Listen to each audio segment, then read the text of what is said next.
Hey guys, so let's get into it. This video is going to be a little bit, well, this is a show for programmers virtually, but I suppose that this could probably go for anybody really. And I would like to start by sharing a little bit of a story. Just a little while ago, just a few months ago actually, I was in the process of getting a new job. After working at Ticketmaster for a while, I felt that, it was time to do something new.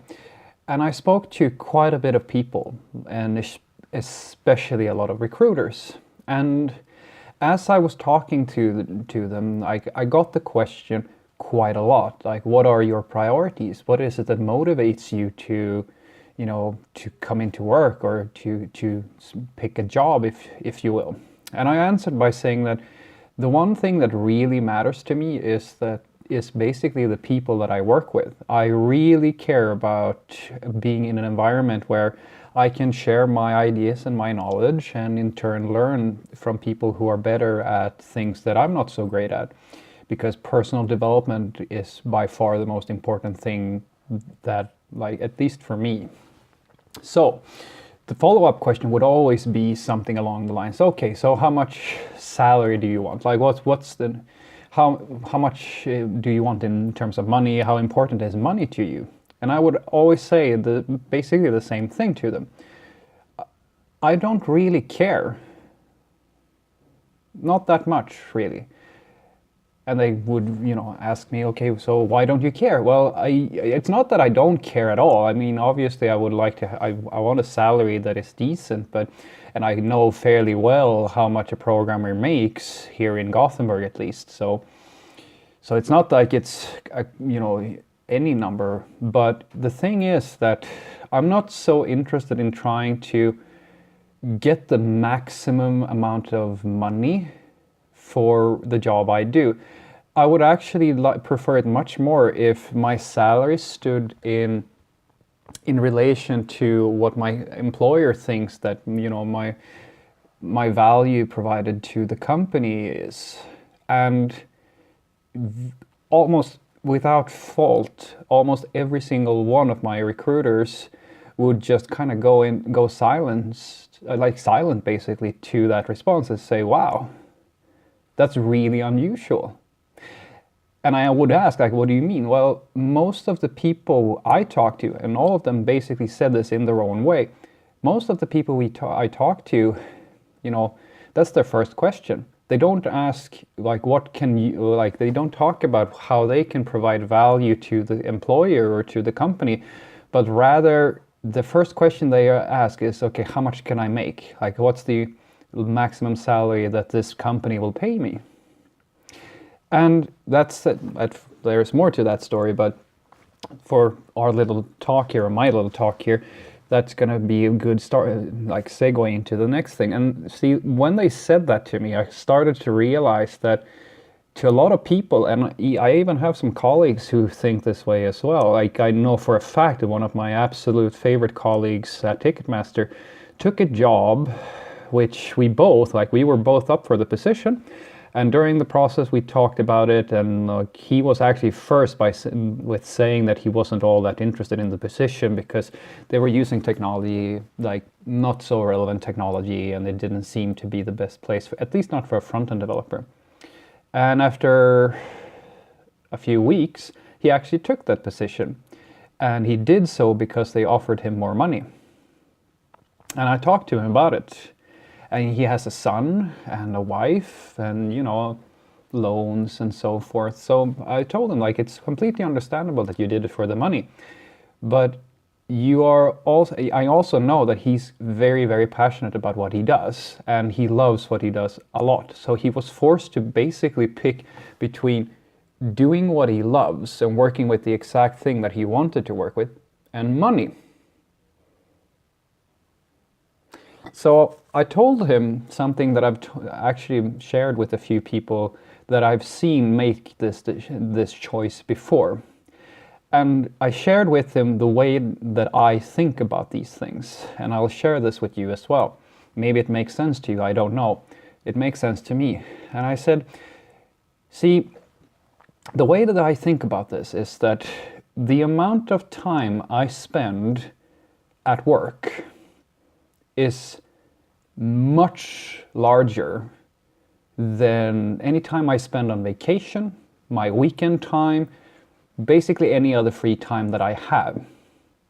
So that extra money that I'm now I would get presumably from picking a job that isn't maybe the exact thing I want to work with, but I do get a bigger paycheck. Well, that paycheck is gonna have to be pretty big because you're sacrificing time virtually, and time is the one thing you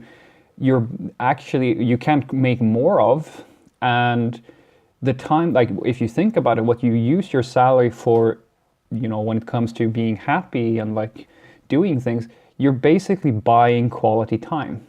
That's what your salary is for, apart from bills and all of that stuff, of course. But anything you have left at the end of the month is money that you should be spending, or you ideally should be spending on buying quality time of some sort. So if you think about that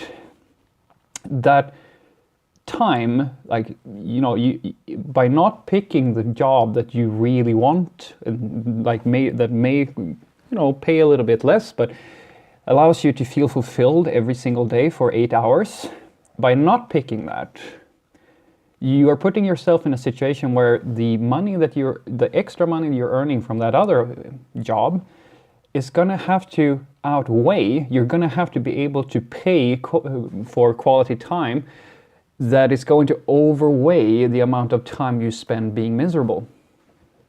Or, well, miserable maybe is a strong word, but in essence, that's what happens. And in my experience, the type of people who will make the choice, if you have a family situation and you actually need the money, I understand, like, I'm not judging or anything like that. But the people who don't have the need for that extra money, but you're really only getting it because it's extra money, I very rarely find that these people are the sort of people who can buy that quality time with the amount extra that they're going to get for that job. My colleague did only earn maybe 2,000 crowns more. That's nothing, almost nothing in the grand scheme of things. In fact, I actually told him that, if you went into the stock market, or if you took an interest in placing your assets well, you could actually earn that money on, in addition to any job you do, but you don't prioritize like that. So you basically, you've already proven that you're not that financially oriented anyway. So we come back to what I was saying, like, you have now put yourself in a situation where you're going to have to get as much bang for your buck from vacation time and from the weekends and so forth. And frankly, that money is not going to give you that. It's not. I'm sorry to say. And the way that I would suggest that you think about these things is that at the end of the day, being happy and feeling fulfilled as much as humanly possible is, at least in my opinion, a better bet. So if you're ever put in the situation where you have to pick between a little bit more money and feeling fulfilled, or doing the thing that is going to make you happy, always bet on happiness, because trust me, you would have to earn so much money to be able to get the type of experiences and the quality time from that money. Like quality time costs more than you could possibly earn extra on a profession that is in roughly the same area. I mean, if you win $1 million or $1 billion or whatever, yeah, sure, then you can go crazy. And then, I'm pretty sure you don't need a job then.